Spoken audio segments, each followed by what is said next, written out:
Hello viewers, আসসালামু আলাইকুম। কেমন আছো সবাই? আশা করি আল্লাহর রহমতে ভালো আছো। আমিও ভালো আছি আলহামদুলিল্লাহ। তো তোমাদের সামনে চলে আসলাম নতুন একটি ব্লগ নিয়ে। যে বাজার করে এনেছি সেই বাজারগুলোই দেখাচ্ছিলাম তোমাদেরকে। সেগুলো গুছিয়ে আবার রান্না করতে যাব। ভাবলাম যে তোমাদের সাথে শেয়ার করি, তোমাদের সাথে কিছু গল্প করি। আমার 2 দিন ধরে ভিডিও দেওয়া হচ্ছে না, তাই কাজ করতে করতে চলে আসলাম। এটা হচ্ছে টক দই এনেছিলাম, সেটা মুরগি এনেছি, আমরা এনেছি, আর এখানে একটু নাস্তা এনেছিলাম হালিমার পরোটা, সেটাই তোমাদের সাথে শেয়ার করলাম। আখ এনেছি। এই বাজারগুলো সব গুছাবো, গুছিয়ে রেখে তারপরে রান্না করতে যাব। এই রেস্টুরেন্টের হালিমটা অনেক মজা। আমি জিসান আমরা দুজনে অনেক পছন্দ করি, কিন্তু অনেকটা তেল দিয়ে দেয়, উপর থেকে তেলটা ফেলে দিতে হয়। কিন্তু এটা ছাড়া হালিমটা অনেক মজা।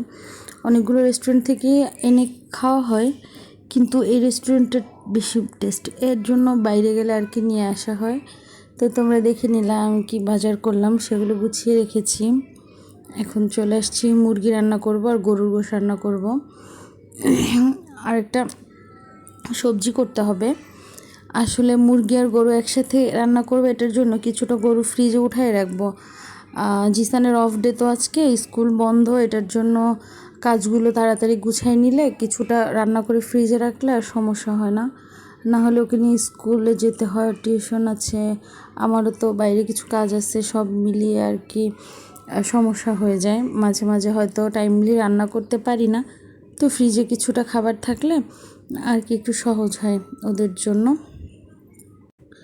তো মুরগিটা হচ্ছে দেশি মুরগি, হ্যাঁ, অনেক শক্ত। এটা গরুর গোশের মতো একটু পানি দিয়ে কষিয়ে নিতে হবে, তাই আমি মশলাটা এইভাবে দিয়ে দিলাম। এমনি মুরগি যেগুলো এখানে শহরের বাজার থেকে কেনা হয়, এগুলোর নাম হয়তো বা সোনালি কক, ওগুলো আনলে হয়তো মশলা কষিয়ে তারপরে দিয়ে দেওয়া হয়। এভাবে দিচ্ছি এটার জন্য, কারণ এটা দেশি মুরগিটা তো একটু শক্ত হয়, তোমরা সবাই জানো। সেটা একটু পানি দিয়ে কষিয়ে তারপরে আলুটা দিয়ে আবার সুন্দর করে কষিয়ে পানি দিলে তখন আর কি টেস্ট হয়। এর জন্য আমি গরুর গোশের মতো এটা মশলাটা দিয়ে দিয়ে কষাচ্ছি। অনেকেই হয়তো ভাবতে পারো যে মুরগিটা এভাবে কেন রান্না করলাম, তাই তোমাদের সাথে বিষয়টা ক্লিয়ার করলাম। আসলে কে কী ভাবো, কে কী লিখো, এটার জন্য আর কি। আসলে আমার ইউটিউব চ্যানেলটা খোলার আগে সব থেকে বেশি ভয় ছিল এটাই, যে আগে যখন আমি প্রচুর ইউটিউবে সবার ব্লগ দেখতাম, তো নিচে কমেন্টগুলো খেয়াল করলে দেখা যেত যে মানে সবাই অনেক অনেকই মানে ভিডিওর নিচে উল্টাপাল্টা আজে বাজে কমেন্ট করছে। এটা আসলে আমার খুবই খারাপ লাগতো, বা আমার ওইটাই ভয়ের জায়গাটা ওটা ছিল, কে কী কমেন্ট করে বসবে। কিন্তু আলহামদুলিল্লাহ আমি যে কয়েক মাস হলো ইউটিউবে আছি, আমি কখনোই এরকম কোনো কিছু ফেস করিনি। সব আপুরাই অনেক সুন্দর সুন্দর কমেন্ট করে, শুধু আপুরা বলবো না, ভাইয়েরাও করে। বিষয়টা আসলে খুবই ভালো লাগে। এমনকি আমি যে আপু বা ভাইয়াদের প্রোফাইলে যাই, কমেন্ট বক্সে যে তাদেরকে কমেন্ট করি ভিডিও দেখার পরে, সেখানেও দেখি যে সবাই খুব মানে মাধুর্যপূর্ণ, যে এরকম যেটা মানুষকে উৎসাহিত করে এরকমই কমেন্টগুলো করে। আসলে এটা খুবই ভালো লাগে। আমার ওই ভয়টা আসলে দূর হয়ে গেছে আলহামদুলিল্লাহ। এটা খুবই ভালো লাগার একটা বিষয়। আরও ভিডিও দেওয়ার সামনে এগিয়ে যায় আর ইচ্ছাটা আসলে থাকে এরকম হলে। উল্টাপাল্টা আজে বাজে কমেন্ট যাদের ভিডিওর নিচে করে, ওগুলো দেখে আসলে ভয় লাগতো। আলহামদুলিল্লাহ ভয়টা চলে গেছে। আমার মুরগি রান্নাটা আসলে শেষ।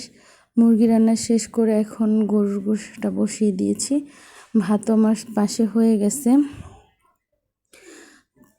গরুটা হলে আমার গোসল করতে হবে। গোসল করে খাওয়া দাওয়া করে আমি এবার একটু বিকেলে বাইরে যাব, আমার একটু কাজ আছে, শপিং যেতে হবে। ব্যস্ত আছি আজকে, অনেক কাজ। তাও ভাবলাম যে 2 দিন ধরে ভিডিও দিচ্ছি না, একটা ভিডিও তোমাদের সাথে শেয়ার করি, সাথে কিছু গল্প করা হলো। কারণ ভিডিও শেয়ার না করলে তো আসলে তোমাদের সাথে গল্প করা হয় না। আমার আসলে তোমাদের সাথে গল্প করতে অনেক বেশি ভালো লাগে।